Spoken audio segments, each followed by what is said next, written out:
Anti-war politicians in the U.S. have failed to force the quick withdrawal of American troops from Afghanistan as the House of Representatives rejected the move.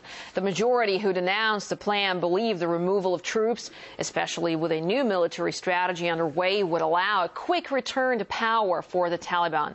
But as Paul Slier reports, the task of building trust and cooperation with the local population and authorities is far from complete. For 4 months, this has been Saeed Karim's home. 4 prison cells with 60 inmates crammed inside.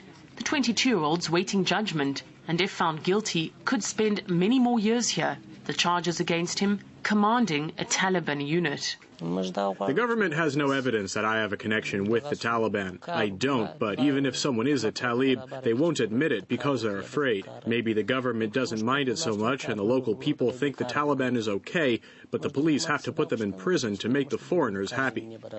But just how happy are the foreigners really? Despite working with the local Afghan security structures, in the last 6 years the Taliban's grown in many parts of the country. Operation Mustarak, launched last month, far from defeating the Taliban, simply made it go underground to resurface elsewhere.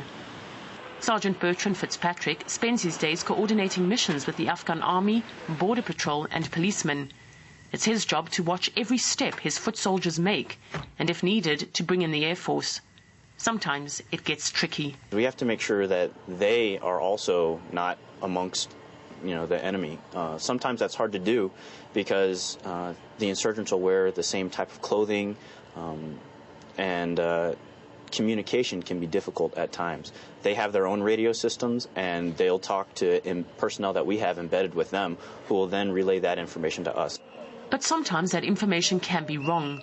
Corruption within the Afghan police is rampant, and many civilians still support the Taliban. They're more than happy to tip them off about what the foreigners are up to. Countryside, the people are not cooperating.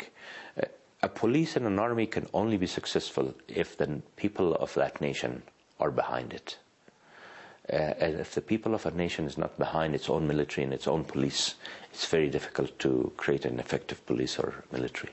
Brigadier General Ben Hodges, who heads up the Foreign Forces operation in southern Afghanistan, doesn't dispute this, but he says the only way to change the reality on the ground is to keep the Afghans involved and try to build a better army and police force. First and foremost is to help train Afghan security forces. So more troops that will come here either as partners or as actual trainers, because what we really want to do is help increase the Afghan security force capability so that they can protect their own population.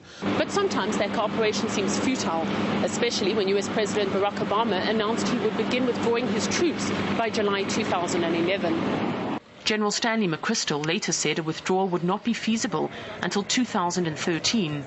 But, says Afghan President Hamid Karzai, his security forces will need another 5 years on top of that to be up to scratch. As the deadlines keep shifting and the relationship between both sides remains strained, America, it seems, has all the watches, but the Taliban has all the time. Paul Slier, RT, Afghanistan.